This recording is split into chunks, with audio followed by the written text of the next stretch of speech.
It's the slider. This fastball hit in the air to deep center.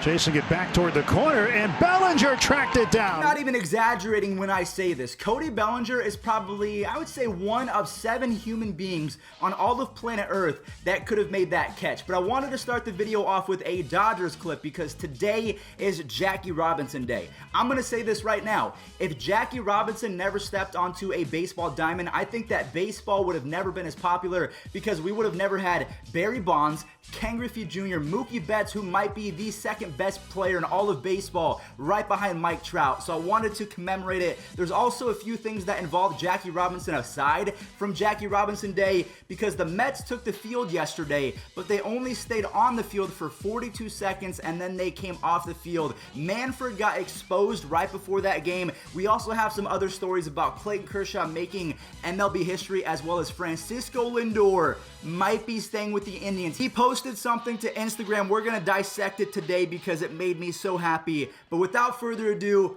let's start talking baseball. Breaking news coming from Twitter: Gerard Dyson of the Pittsburgh Pirates, one of the worst teams in baseball, instantly gets an improvement by going to the Chicago White Sox. So as you guys can see by the graphic in front of you, Gerard Dyson to the Chicago White Sox. They get a late game, maybe pinch runner or someone that can replace Eloy Jimenez out there in left field because he is not a good defender. So anytime you get a speedy runner, that means that you're going for a title. They're trying to get all the pieces that they need. They're trying to fill all the holes. So if you're a White Sox fan, I know he's not going to be the best bat, but today's a good day. You got better. Francisco Lindor posted this yesterday to his Instagram. He said that he always wanted to be here. Now, there's two sides of the coin to this post. One is saying that he wants to be in Cleveland forever because he's always wanted to be here. And on the other side, people pointed out to me on Twitter, is that he could be saying, I tried my best. I wanted to stay here more than anything, but the cheap owners of the Cleveland Indians will not allow it. So let me know in the comment section down below. Do you think that Lindor is trying to convey a message that he is staying? Or do you think he's going to leave me forever and I'm going to be an angry Indians fan for the rest of 2021, 22, and the rest of my life? Now, you guys have been patient long enough. We're going to go ahead and roll the clip of Robert Manfred getting exposed. Now, to add some context, I'm going to go ahead and add it right now. Apparently, Robert Manfred never said this, but I'll go ahead and give my opinion in just a second because Brody, the GM of the Mets, he threw him under the bus in the worst way possible. Baseball's trying to come up with a solution, saying, no, you know, we'd be super powerful. Three of us here, can't leave this room. They're saying, you know, it'd be really great if you just have them all take the field. Then they leave the field. And then they come back and play at 8-10. And I was like, what? What's that? Rob. Because Jeff's scheduling's going to be a nightmare. There's so much at stake. And I said, Jeff, that's not happening. They're not dealing with reality. They're not playing, but that's Rob's instinct. And Rob, not exactly what you and I were talking about. At leadership level, he doesn't get it. He just doesn't get it. And That's so... anyways, right? So if you're lost on what happened, that was the GM of the Mets, Brody Van something. I have no idea who this man is. All I know is he sometimes makes good trades and then sometimes does not. Either way, he said that Robert Manfred was trying to force the Mets players into playing baseball as opposed to getting the day off for solidarity like the NBA players and the WNBA and tennis and pretty much every other sport that allowed their players to promote something that they believed in. But Robert Manfred said they should play at 7:10 or at least go on the field, spend an hour in the dugout just to, you know, promote the cause, and then go back on at 8:10.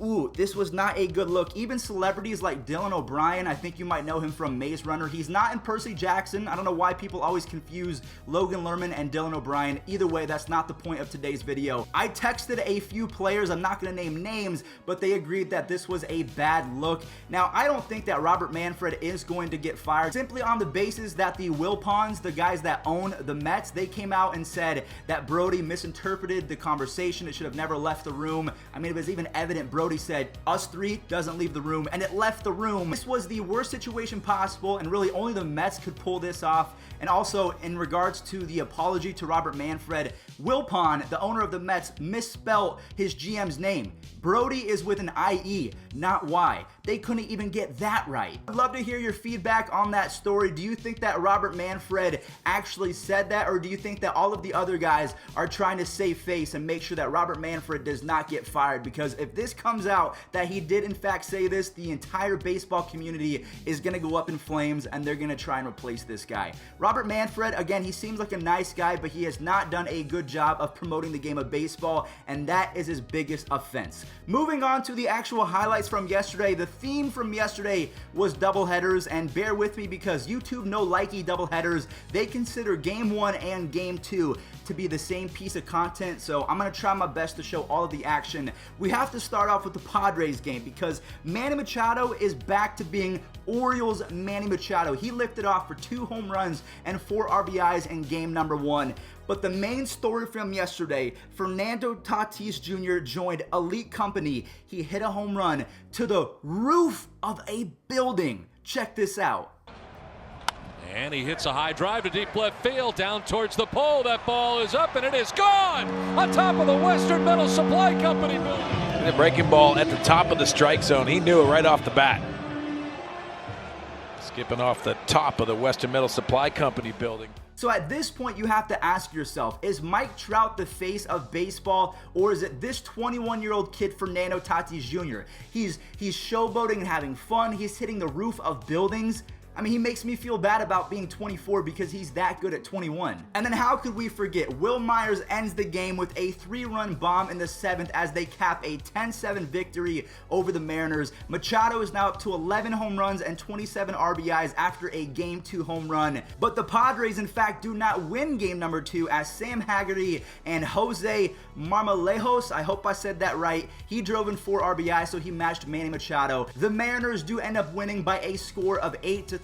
And just because I love this kid so much, Jorge Mateo got his first base hit, and I want you guys to see how fast this human moves. He's probably the fastest player I've ever seen, even faster than Billy Hamilton. The ball lands and he's rounding second base. This could have been an inside the park home run, or at the very least a stand-up triple. That's how fast he is. So if you guys need anyone for stolen base opportunities or just someone that might have sneaky pop, Jorge Mateo could be one of those guys at the bottom half of your fantasy roster that could fill in from time to time. He's special. A lot of people don't think so, but I'm a believer. Moving on to the St. Louis games, we had a pitching duel in game number 1. We have Chad Kuhl and you have Kim of the St. Louis Cardinals out-dueling him. 6 innings, 0 earned runs, and then guess what happens?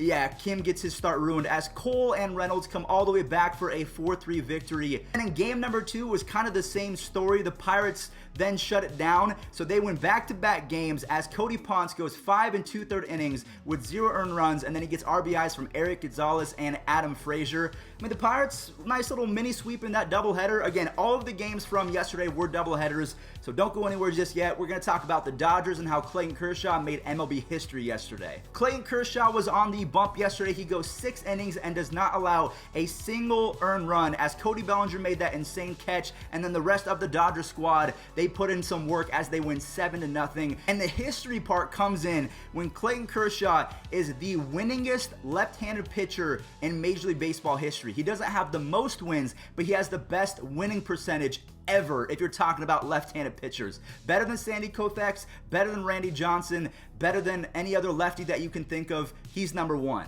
And then game number 2, may I interest you in some bullpen work? LA, the Dodgers throw out 7 different guys as they blank out the Giants in back-to-back games. Again, the Giants had won 7 or 8 games in a row. They were on fire, but Jock Peterson homers in the 2nd. Will Smith, he puts the cherry on top to a dominant performance, and they are the last team in all of baseball to have single-digit losses. I think they're 23-9 or 22-9, maybe even 24-9. I'll put up the graphic right now. They are unstoppable. And the Dodgers are about to get even better because they are recalling Gavin Lux. We all know what this kid can do. He was one of the most prized possessions coming up. I'm hoping that he gets a 99 card in MLB The Show sometime soon because he flat out rakes. This man to face Adrian Hauser in the air center field. Of anybody in this Reds lineup. Winker going the other way, opposite field power. Runs in each of his last 2 appearances. Winker opposite field again.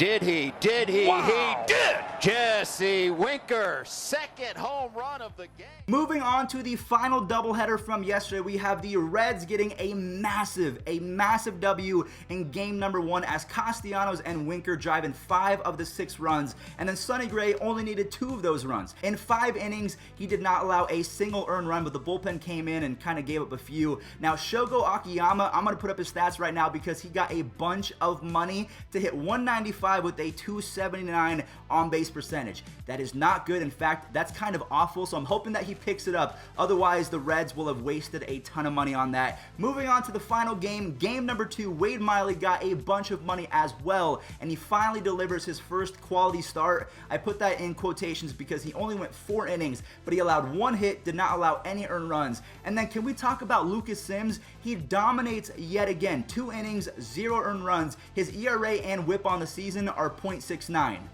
That's very nice. 5 different Cincinnati Reds had RBIs in the second game of the doubleheader. And then Eugenio Suarez, he hits a home run. This guy needs to stay hot. He has to be the same home run hitter that he was in 2019. Otherwise, the Reds, they're going to have a tough time scoring runs, especially with Shogo hitting 195 as a leadoff hitter. Ooh, we talked about a lot today. Now, I still love me some baseball, but it's getting a little bit on the dramatic side and the divisive side where a lot of people are saying, I'm no longer watching baseball because they promote this, or I love baseball even more.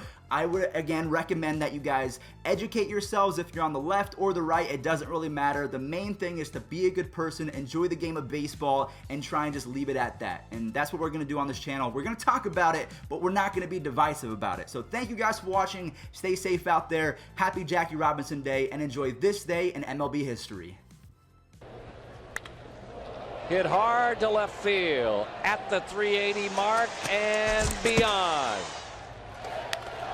Well hit down the right field line. That's trouble. That ball is gone. And that makes it a 3-0 game. And Reyes has hit 1 from each side. He's now 1 away from tying the all-time mark. And it's Jackson Williams with the wave and a miss. And now Petit is tied with Mark Burley at 45. Now he wants the record all to himself. Standing in Petit's way is Charlie Culberson. Got him.